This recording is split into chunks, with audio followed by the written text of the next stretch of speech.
लद्दाख में एलएसी पर भारत चीन के रिश्तों पर जमी बर्फ आखिरकार पिघल ही गए। दोनों देश उस समाधान के करीब पहुंच गए जो भारत चीन में टकराव की आंच पर मुनाफे की रोटी सेकने वालों को परेशान कर सकता है।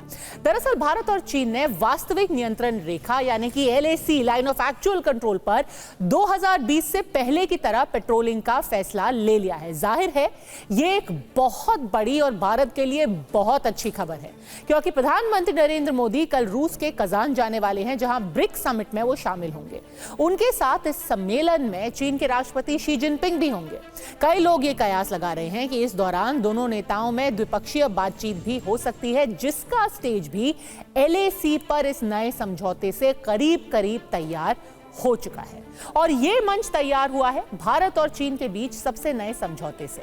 विदेश मंत्रालय के मुताबिक भारत और चीन में एलएसी पर 2020 से पहले की तरह पेट्रोलिंग का समझौता हो गया है, यानी अब दोनों देशों की सेनाएं देप्सांग और डेमचौक से भी पीछे हटेंगी, क्योंकि इससे पहले भारतीय सेना और चाइनीज आर्मी टकराव वाली 6 में से 4 जगहों से पीछे हट चुकी हैं। वो 4 इलाके हैं गलवान घाटी, पैंगोंग सो के उत्तरी और दक्षिणी किनारे, क्योंकि पैंगोंग सो एक लेक है जिस पर दोनों भारत और चीन का कब्जा है। उसके उत्तरी और दक्षिणी किनारे से सेनाएं हट चुकी हैं पहले ही, और गोगरा हॉट स्प्रिंग। सितंबर 2020 से ही भारत और चीन के बीच फुल डिसएंगेजमेंट को लेकर बातचीत जारी थी, जो अब जाकर अंतिम नतीजे पर पहुंच चुकी है।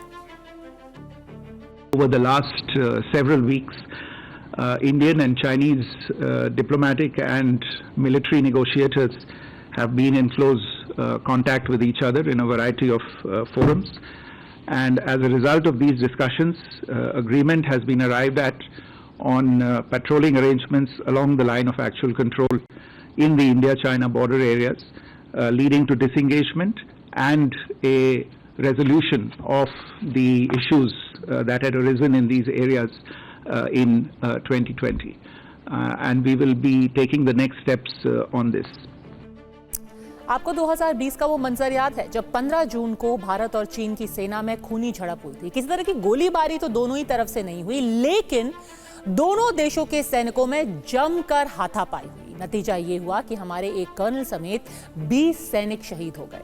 लेकिन चीन ने अपने सिर्फ 4 ही सैनिकों की मौत की बात कबूली, जबकि ऑस्ट्रेलिया के अखबार द क्लैक्सन ने इसे चीन का सफेद झूठ बताया। ऑस्ट्रेलियाई अखबार की रिपोर्ट के मुताबिक गलवान में चीन के कम से कम 38 सैनिक मारे गए।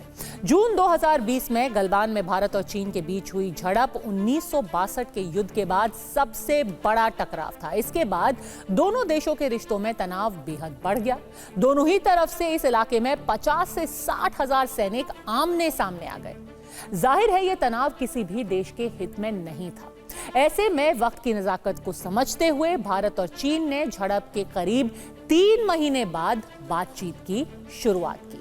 अब कैसे इसके बीच में दोनों पक्षों ने समझौता किया, सबसे नई मीटिंग की बात करें तो इसी साल 25 जुलाई को लाओस के वियंतिनान में आसियान समिट के दौरान दोनों देशों के विदेश मंत्री एस जयशंकर और वांग यी की मुलाकात हुई। इस दौरान एलएसी की कंप्लीट डिसएंगेजमेंट को जल्द से जल्द लागू करने की बात हुई। इससे पहले 4 जुलाई को कजाकिस्तान के अस्ताना में भी दोनों देशों के विदेश मंत्री मिले तो एलएसी पर जारी तनाव को खत्म करने पर बात हुई। दोनों ने इसे किसी भी देश के हित में नहीं बताया।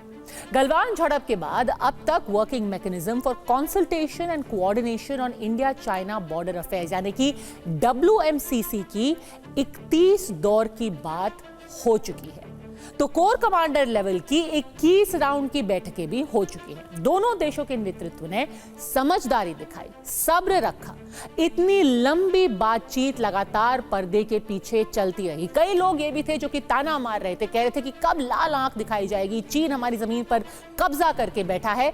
पर लगातार समझदारी से चुपचाप ये बातचीतों का दौर जारी रहा, तब जाकर 2020 से पहले वाली स्थिति बहाली पर अब बात बन चुकी है, क्योंकि टेंशन से किसी को फायदा नहीं है, नुकसान ही है।